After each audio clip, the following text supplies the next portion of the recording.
शिर्डी लोकसभा मतदारसंघाचे आपले महाविकास आघाडीचे उमेदवार आदरणीय भाऊसाहेबजी वागचौरे साहेब यांच्या प्रचारानिमित्त होऊ घातलेल्या सभेसाठी उपस्थित आमच्या सोबत आलेले ज्यांनी आत्ताच आपलं मनोगत व्यक्त केलं ते शिवसेनेचे जिल्ह्याचे उपाध्यक्ष आमचे मित्र महेशजी नवले, त्याचबरोबर शिवसेनेचे तालुका अध्यक्ष मच्छिंद्रजी धुमाळ, त्याचबरोबर सतीशदादा बांगरे, आमचे जगदीश भाऊ चौधरी, या कार्यक्रमाचे अध्यक्ष आदरणीय मधुकरदादा माने, तिथं उपस्थित डॉक्टर मोरे असतील, संतोष भाऊ असतील, रजनीकांतजी बांगरे असतील, विलास दादा असतील, ज्यांनी त्यांचं मनोगत व्यक्त केलं ते आदिनाथ चव्हाण, सुंदर असं मनोगत त्यांनी व्यक्त केलं, अरुण भाऊ असतील, बाळू भाऊ असतील, राजेंद्र माने, भाऊसाहेबजी माने, उपस्थित सर्वच मान्यवर.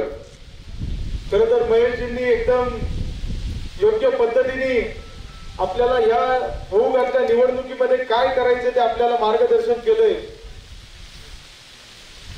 महेशजी, आम्ही संविधान बचाव रॅली घेऊन गावोगावी गेलो त्यावेळेस देखील तांबोळमध्ये सगळ्यात मोठी सभा झाली होती आमची. त्यावेळेस आदिनाथनी त्यांचे विचार मांडले, आमच्या बाळूभाऊंनी त्यांचे विचार मांडले होते. त्यावेळेस आम्ही ह्याच मुद्द्यावर बोलत होतो का देशामध्ये कुठेतरी हुकुमशाही माजायला लागली.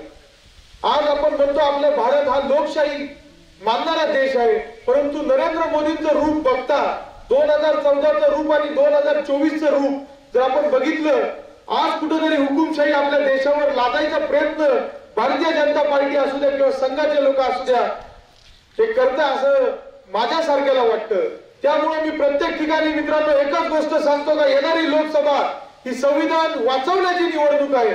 जो स्वाभिमान आपल्याला शिवाजी महाराजांनी दिलाय तो स्वाभिमान वाचवण्याची निवडणूक आहे. महाराष्ट्र हा आपला स्वाभिमानी राज्य आहे. हा महाराष्ट्र कधी दिल्लीच्या तख्तापुढे झुकला नाही. छत्रपती शिवाजी महाराजांनी 18 पगड जातीच्या लोकांना एकत्र घेऊन स्वराज्य स्थापन केलं. बाळूभाऊंनी त्यांच्या भाषणामध्ये सांगितलं का हिंदू मुसलमान. आज मोदींचं भाषण तुम्ही ऐका मित्रांनो, फक्त जातीवाद. बाळूभाऊंनी सांगितलं का हिंदू मुस्लिम राम मंदिर असे भडकाऊ भाषा करून जर तुम्ही मतं घेणार असतील तर याला अर्थ नाही. बाळूभाऊ, तुम्हाला सांगतो मी अकोल्यामध्ये शिक्षण घेतलं. महेशजी, मी जेव्हा शाळेत होतो माझ्यासोबतही माझ्या 2 मैत्रिणी होत्या, एक आसमा ओरा होती, एक कौसर शेख होती. त्यावेळेस आम्हाला शिक्षकांनी शिकवलं नाही का मुसलमान मुलींसोबत तुम्ही शिकायचं नाही, का मुसलमान मुलांसोबत तुम्ही शिकायचं नाही. परंतु आज देशात चाललंय काय, आज गरज काय हिंदू मुस्लिम करायची. आज जर तुम्ही जाती जातीमध्ये भांडण लावून जर सत्ता घेणार असाल याला काय अर्थ नाहीये. मित्रांनो, प्रश्न खूप गंभीर आहे.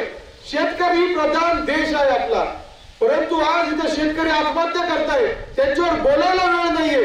आज आपल्या राजकारणाची परिस्थिती अशी झाली महेशजी, आपला नेता आपला पंतप्रधान ऐकतच नाही आणि गोरगरीब जनता बोलत नाही.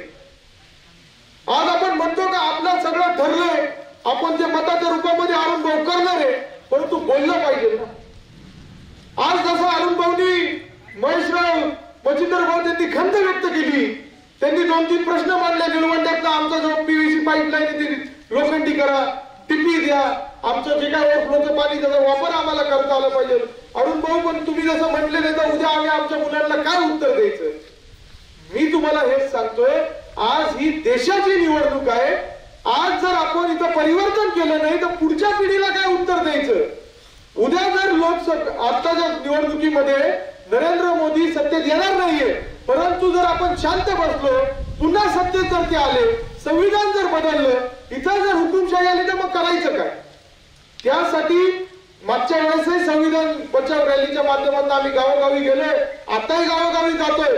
परंतु येणाऱ्या निवडणुकीमध्ये जी काही इंडिया अलायन्स आहे त्याच्या मागे आपण काय भक्कमपणे उभं राहायचे, कारण यांचं नेतृत्व कोण करतोय, आदरणीय शरदचंद्रजी पवार साहेब, राहुल गांधी असतील, उद्धव साहेब असतील. आज ते काय म्हणताय, शेतकऱ्यांना हमी भाव देऊ. आज ते म्हणताय का जे काही गोरगरीब महिला असतील त्यांना आम्ही 1 लाख रुपये वर्षाला देऊ. जे काही युवक ग्रॅज्युएट होऊन पास आउट होतील त्यावेळेस जे इंटर्नशिप करायला जातात आदिनाथ त्यांना आपण लाख रुपये देऊ. आज जे काही केंद्र सरकारमध्ये 30 लाख नोकऱ्या आहेत त्याच्यामध्ये महिलांना 15 लाख म्हणजे 50% आरक्षण देऊ. 15 लाख नोकऱ्या आपल्या महिलांना राहतील. आज असं राज्य पाहिजे का कॉन्ट्रॅक्ट वरती पाहिजे. आज आपण बघतो मगाशी महेशजी देवेंद्र फडणवीसांचं स्टेटमेंट ऐकलं. स्टेटमेंट असं आहे का कोरोना काळामध्ये लोक मुंग्यांसारखे मेले असते त्यावेळेस नरेंद्र मोदींनी त्यांना लस दिली.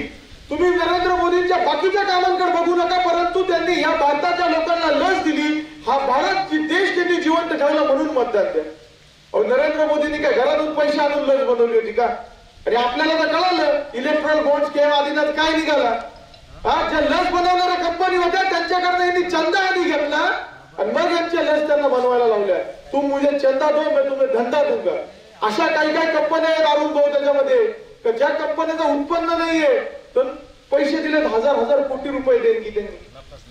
नफा नसणारी कंपनी. इलेक्ट्रॉल बॉन्ड हा देशातला सगळ्यात मोठा स्कीम आहे. त्यामुळे मी तुम्हाला सांगतो भारतीय जनता पार्टी नरेंद्र मोदी हे ढोंगी बाबा आहेत. आणि मच्छिंद्र शेट्टी तर सकाळी त्याला वेगळंच नाव ठेवलंय मोदी बाबा. मोदी बाबा फक्त आपल्याला भूल थापा देतात, परंतु शेतकऱ्यांचे अश्रू त्यांना दिसत नाही. 10 वर्षामध्ये तुम्हाला शेतकऱ्यांच्या पिकाला भाव देता आला नाही. 10 वर्षामध्ये तुम्ही कर्जमाफी करू शकले नाही. पण तुम्ही कर्जमाफी करता श्रीमंतांची. 22-25 श्रीमंत लोकांची कर्जमाफी केली आणि ती पण किती केली असेल अनुभव 16 लाख कोटी रुपये. ते जर 16 लाख कोटी रुपये जर शेतकऱ्यांची कर्जमाफी जर पुढील 20-25 वर्षासाठी जरी केली असती 72,000 कोटीची तरी ते आपल्याला पुरले असते. इतके ते पैसे होते. परंतु मोदींना करायचं का अदानी अंबानीला मोठं करायचंय. 370 कशासाठी हटवला जेणेकरून तिथे अदानी काश्मीर मध्ये जाऊन जमिनी घेईल. तिथं लिथियम असतो, तो लिथियम इलेक्ट्रिक कार मध्ये वापरला जातो. मणिपूर मध्ये जे काय भांडण चालले ते त्यांना दिसत नाहीये. तिथं आदिवासींच्या जमिनी लाटायच्या, तिथं धातू मिळतात, ते धातू अदानी विकणार. सगळ्या ठिकाणी फक्त गुजराती मित्र मोठे करायचे, उद्योगधंदे महाराष्ट्रात पळून तिकडे द्यायचे. लाज एका गोष्टीची वाटती तर महाराष्ट्राचे जे भूमिपुत्र आहेत एकनाथ शिंदे असतील, अजित पवार साहेब असतील, यांना लाज सुद्धा वाटत नाही का महाराष्ट्रातले उद्योगधंदे तिकडे जात आहेत.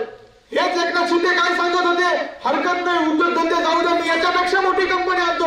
कुठं आली कंपनी? त्यामुळे यांचा प्रचार ज्यावेळेस आदिनाथ कोणी करायला येईल गावामध्ये बीजेपीचा, त्यांना विचारलं पाहिजे का तुमच्या सरकारने खरंच गरिबांसाठी केलंय काय, शेतकऱ्यांसाठी केलंय काय, युवकांसाठी केलंय काय. त्यामुळे ही जी काय निवडणूक आहे ही युवकांच्या पुढील भविष्याची निवडणूक आहे.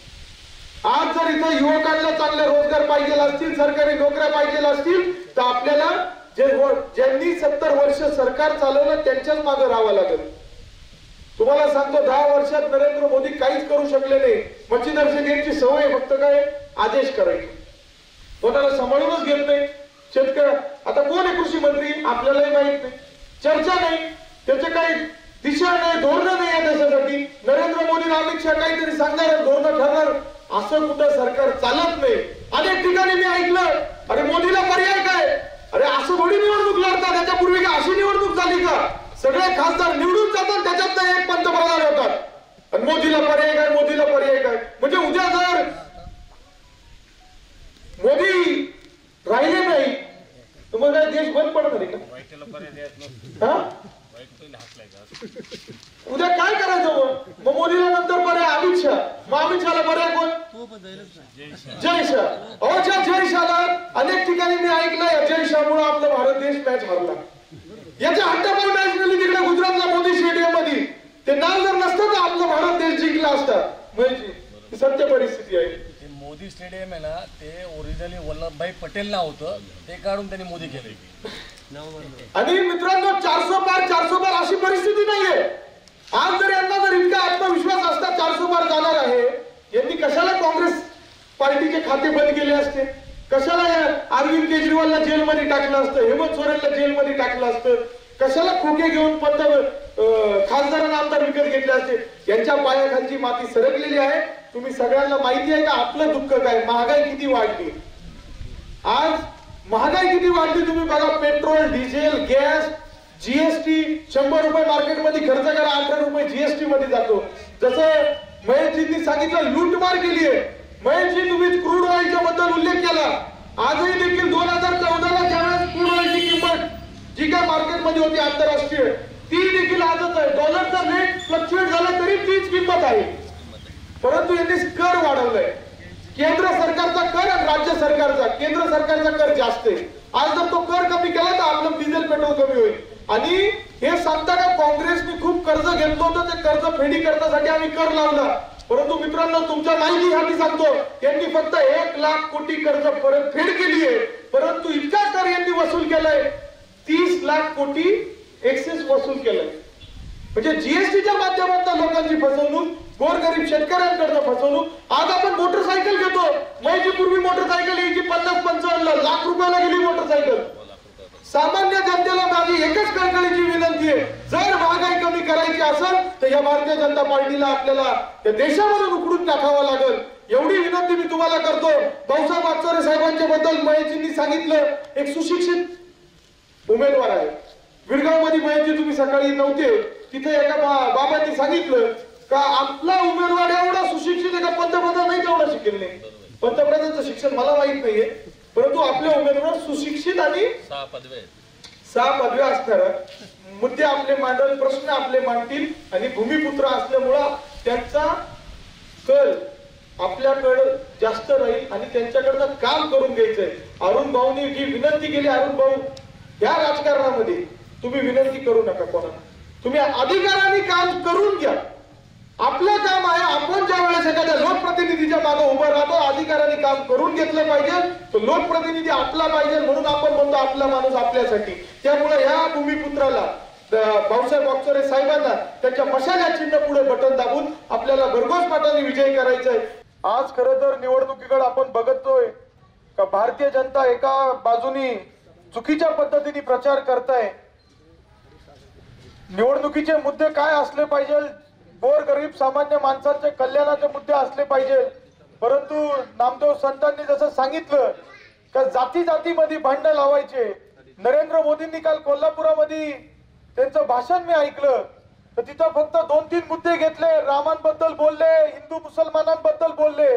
परंतु ह्या महाराष्ट्राच्या भूमीमध्ये जे शेतकरी राहतात, शेतकरी कष्ट करतात, त्यांच्या पिकाला भाव नाहीये, त्यांच्या सोयाबीनला भाव नाहीये, कांद्याला भाव नाहीये, त्यांचा जो जोडधंदा आहे दुधाला भाव नाहीये. आज आपण बघतो अलीकड पाण्याची बॉटल 20 रुपयाला मिळती आणि दूध आपल्याला 22 ते 20 रुपयाला विकायला भाव मिळतोय.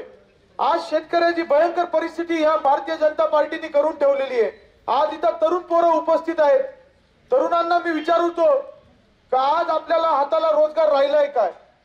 आज तुमच्या गणोऱ्यामध्ये चांगली तुमचं सदन गाव आहे, तुमची बाजारपेठ चांगली आहे, तुम्ही संगमनेर सारख्या तालुक्यातही तुमचं येणं जाणं राहतं. परंतु मागच्या 10 वर्षातला तुम्ही इतिहास बघा, बाजारपेठही आपली चांगली चालत नाहीये, युवकांच्या हाताला रोजगार नाहीये. एकीकडे जाती जातीमध्ये भांडण लावून द्यायचे आणि जे महत्वाचे प्रश्न आहे, गोरगरीब सामान्य माणसांच्या रोजच्या जीवनाशी निगडीत जे प्रश्न आहे त्याच्याकडे भारतीय जनता पार्टी दुर्लक्षित करते. आज मित्रांनो, भारताकडे बघताना लोक पूर्वी म्हणायचे शेती प्रधान देश आहे, परंतु आज इतकं भयंकर काळ या शेतकऱ्यांवर आलंय.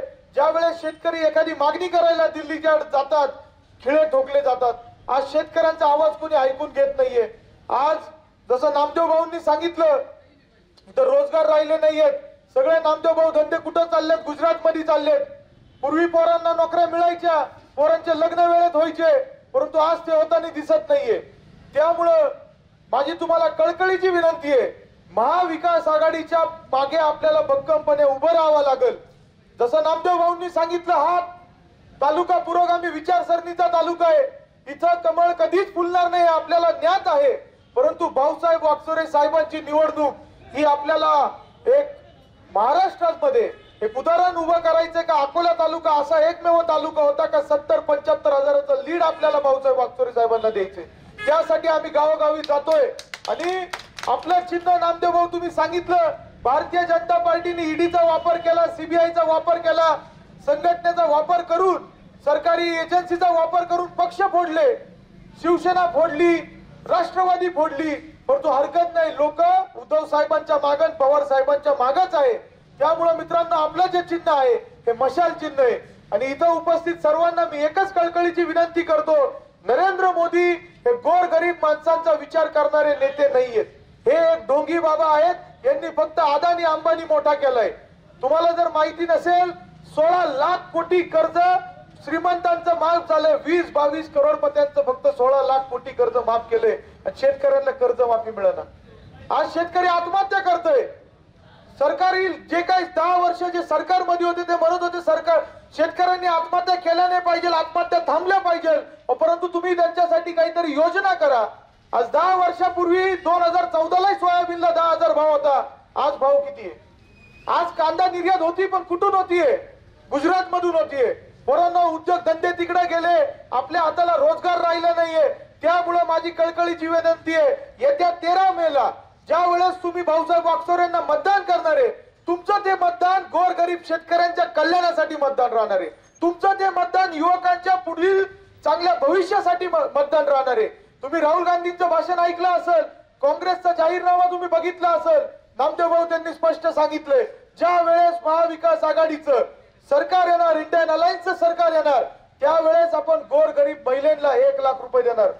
गुरुजी त्यांनी सांगितलं, ज्या वेळेस पोरं ग्रॅज्युएट होता, जसं पोरं ग्रॅज्युएट होतील त्यांना आम्ही इंटर्नशिप म्हणून 1 लाख रुपये देणार. त्यांनी सांगितलं का आम्ही तुम्हाला हमी भाव देणार. मग आपल्याला गरिबांचं सरकार पाहिजे का श्रीमंताचं, याचा आपण विचार केला पाहिजे.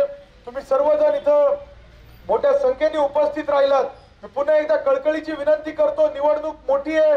लोकसभेच्या निवडणुकीचा प्रचार खालच्या पातळीवर ग्राउंड लेवलला तेवढा होत नाही, परंतु भारतीय जनता पार्टी पैशाच्या जोरावर काय करेल आपल्याला भरोसा नाहीये. त्यामुळे सगळ्यांनी सतर्क राहिलं पाहिजे. आपण या गणोरा गावामधून कसं जास्तीत जास्त लीड देता येईल, बूथ यंत्रणा आपण कशी उभी करता येईल, तुम्ही मतदान कसं काढता येईल याच्यावर लक्ष द्या. कारण की समोरच्यांचे डावपेच तुम्हाला सांगतो कोणत्याही स्तराला जायला ते तयार आहे. आपली माणसं आपलं दुकान, श्री स्वामी समर्थ क्लॉथ आणि मॅचिंग सेंटर, तसेच श्री स्वामी समर्थ एंटरप्राइजेस होलसेल कापड दुकान. अकोलेकरांच्या पसंतीस उतरलेलं कापड विश्वातील लोकप्रिय नाव म्हणजे श्री स्वामी समर्थ कापड दुकान. मनमोहक वस्त्रालंकार, वाजवी किंमत आणि विनम्र सेवा. 6 वार साडी, 9 वार sari, Banarasi silk, suiting, shirting, Manchar टोपी, टॉवेल, शाल, नॅपकिन, फेटा, इनरवेअर आदी साहित्य एका छताखाली. लग्न बस्त्यासाठी खास अद्ययावत व्यवस्था, तसेच लग्न बस्त्यावर ट्रॉली बॅग फ्री. लहान मुलांच्या असंख्य व्हरायटीजचे मनमोहक कपडे. महिलांसाठी होलसेल स्वतंत्र साडी विभाग, तसेच स्वतंत्र लेडीज आणि जेंट्स विभाग. एक वेळ अवश्य भेट द्या. खरेदी करा मनमोहक वस्त्र आणि खुलवा आपलं सौंदर्य. आमचा पत्ता शाखा नंबर 1 श्री स्वामी समर्थ क्लॉथ व मॅचिंग सेंटर, अगस्ती कॉम्प्लेक्स, पहिला मजला, बाजार तळाजवळ, अकोले, तालुका अकोले. आणि शाखा number 2 Shri Swami Samarth enterprises wholesale कापड दुकान, भिंगारे गोडाऊन शेजारी, दत्त मंदिर रोड, कचेरी परिसर, अकोले. प्रोप्रायटर बेनके बंधू. संपर्क 75 88 51 31 33 आणि 024 24 22 33 24.